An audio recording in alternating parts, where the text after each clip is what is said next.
episode of Financial Freeway. My name is David Jatwood. I am the man rocking the Ray-Bans. And today you may notice this little doohickey right here. It is something that I've been searching for years. I finally got my hands on it. I've been going cheap with the lavalier mics, and I saw this on the market about a year ago and decided I want it, but it was a little bit outside my comfort zone with the price. And I decided that last week, because I got this on the weekend, I was actually going to just bite the bullet and buy it, because I'd already been through two lavalier mics that didn't work at all, but I think this one works really well. I've been testing it out. So far, I'm having a good time with it. So I'm really enjoying it, and I think it's going to make much better sound quality and a much more enjoyable experience for you. So I don't know, there's something about, if you buy it cheap, you buy it twice, right? And that's something I've heard a lot, because in my career I've had to deal a lot with different tools, because part of my job is to be assisting the trades, and part of that is sourcing tools for them. And many times I've been a victim of that mentality of just trying to save a buck or two and then ending up having to throw away something that I saved a few bucks on to go ahead and buy the higher quality one that costs a little bit more money. So it's very much the same with going with sound equipment or video equipment, but there's always that bit about, like, you buy the most expensive of something, and a lot of times you're not getting the value there. So because sometimes you're overpaying for price. Now, I've used Rode microphones before in the past. They've done nothing but great things for me. So anyways, I rolled the bones, I took a chance, and I'm very happy with what I've got. I mean, I'll figure a way to better hide it for future videos, but right now, this is what we're doing. So I'm happy to have it, happy to have the sound quality, and start rock and rolling on a slightly more professional level. I've also started to really dive into the shorts, and I've never been a fan of shorts and the reels, the YouTube shorts that they have, and the Instagram reels and stuff like that. So I never really delved into it, whatever. But there's a lot of pressure from YouTube to start doing these little short videos. So I've started to do some of those. I'm having fun making them. And be prepared, more are going to be coming out. I'm wearing the Ray-Bans tonight. We are like 2 weeks away from, not even, well, we're 9 days away from Christmas right now. And I got to tell you, it is getting really dark and really hard for me to continue wearing the Ray-Bans and be safe. But I think I got another week left in these things, so we'll keep it going. Anyways, today I wanted to talk very much about some of the things we've talked about in the past about mindset. I've been sitting down and I've been trying to think, okay, what are the things that are necessary? I had a conversation with my daughter this weekend, and the whole reason I started doing these videos was to talk to my children and kind of a way of me getting my point across without being interrupted or cut off, or having the conversation go sideways with a different topic. So I thought about, what would I do? You know, I'm talking to my children, like, how would I tell them to, go after abundance and success?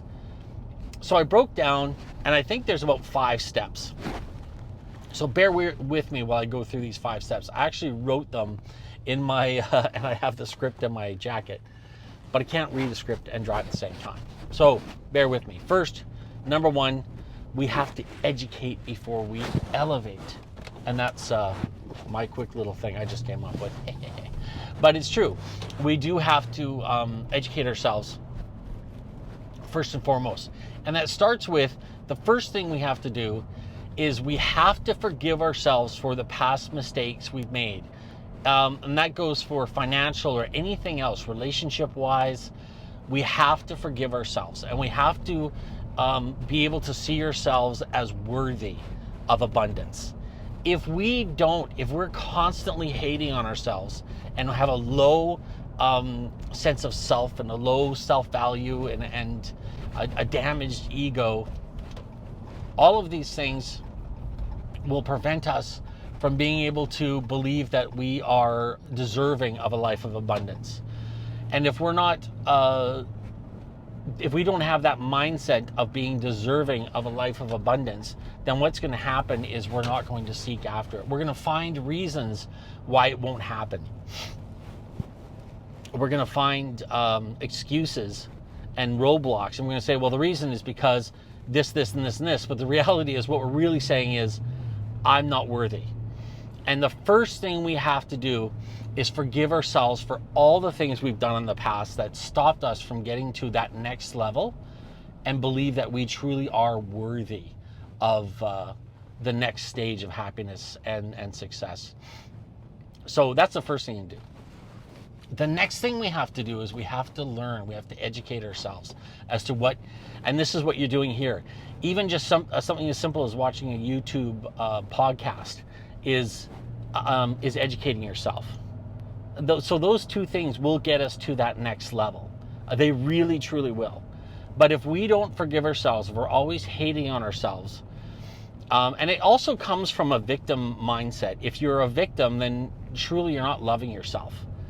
It sounds kind of backwards, but if you're always thinking you're the victim, there's a part of you that thinks that you deserve to be abused or neglected or treated badly. And that comes from a sense of not loving yourself. If you love yourself, then you won't allow those things to happen, and they won't happen. So that's really important. The third thing we need to do, I guess is part of the second thing really, is we need to visualize and figure out what we want. And I think that's really the key. And I find it more and more when I talk to people. Like I was talking to a young man today, living in his his in-laws' basement suite with their newborn children. And he's like, no, we got a pretty sweet deal. And I didn't want to get pushed too hard because just met him. But you never want to get too comfortable in a sweet deal, because a sweet deal can change like that. If you don't have control, if you're not managing things, then things will manage you. And that's really important to remember. If you're in a situation where you got cheap rent because you're living in your parents' basement suite, you got to be careful, because things that are even beyond control and outside the relationship of you and who's giving you the sweet deal, even something outside of the control of both of you can actually affect your life. So it's really important to put that in your mind and keep it in your mind that you need to get in control as quickly as you can, as quickly as humanly possible.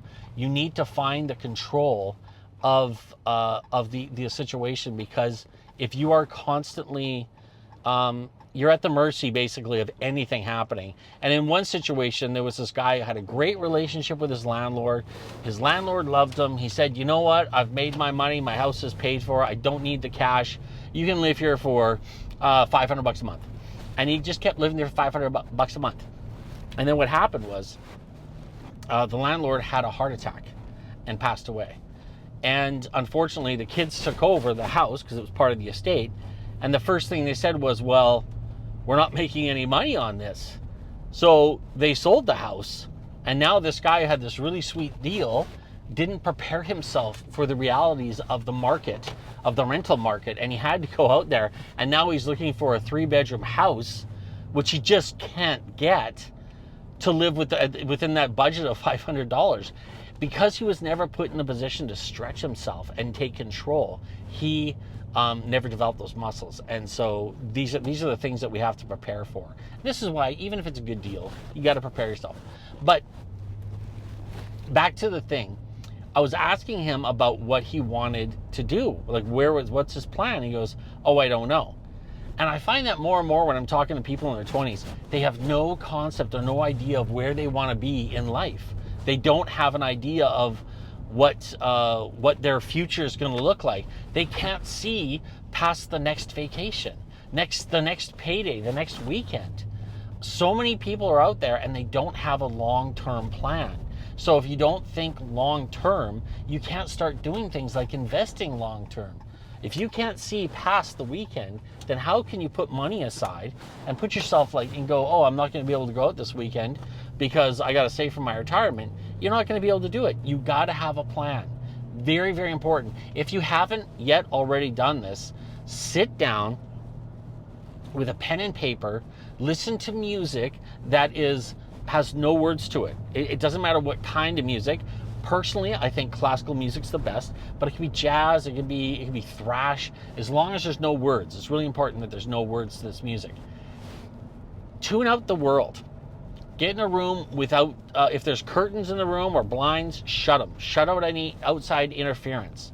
Be in this room and put yourself in this room for, and do it for the weekend, but put yourself in this room for at least 2 hours and start writing down things that you enjoy out of life.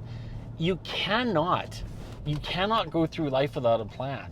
It's like building a house without a plan. If you don't have a plan to build a house, then you're gonna end up with a crappy house.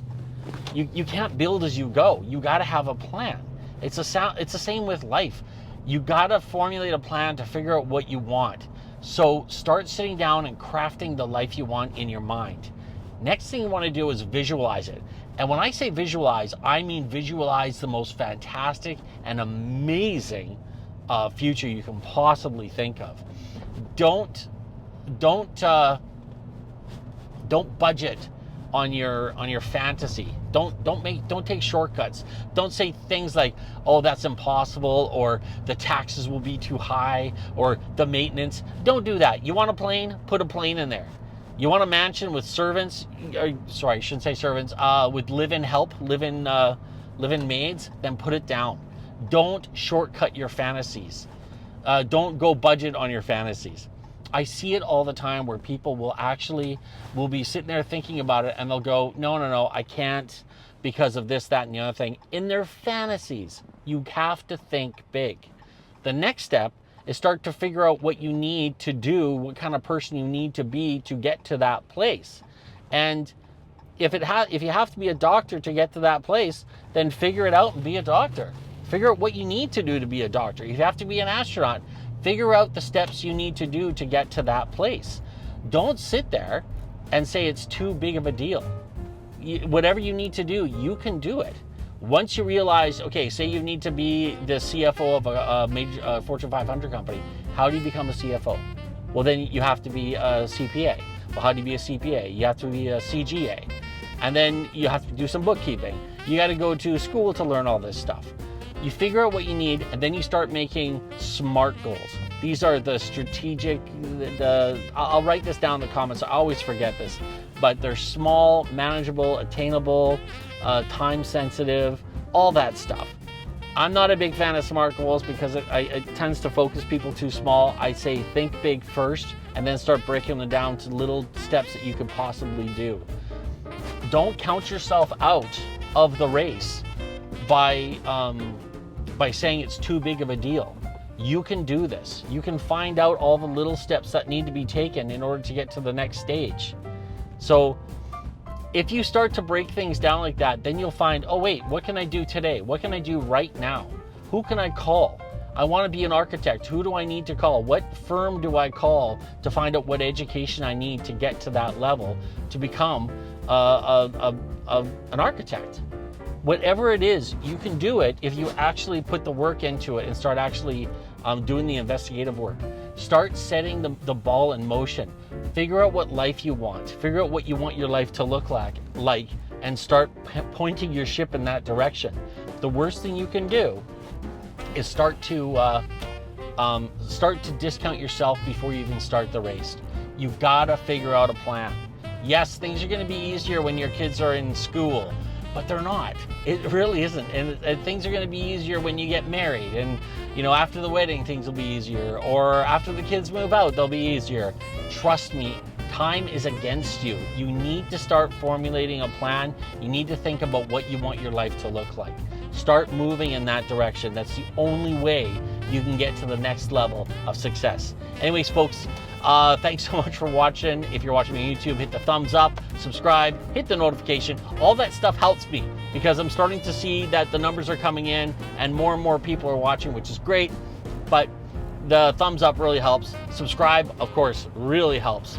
Really helps me get to that next level that I'm trying to get to. Check out financialfreeway23.ca. I've been posting up some stuff recently, so check it out. I know the videos are a little bit behind on financialfreeway23.ca, but I'm going to be uploading more videos as we go. I'm more focused on getting information out there. In fact, I think I've got the script for this show on financialfreeway23.ca. Check out the latest blog post and all the information there that we talk about here today. And finally, as I always say, spread the word, spread the good news, because it is my mission, our mission here at Financial Freeway, to make sure that everyone understands that they have the inalienable right to live a life of success, happiness, and abundance. Wherever you are in this beautiful wintry day, God bless.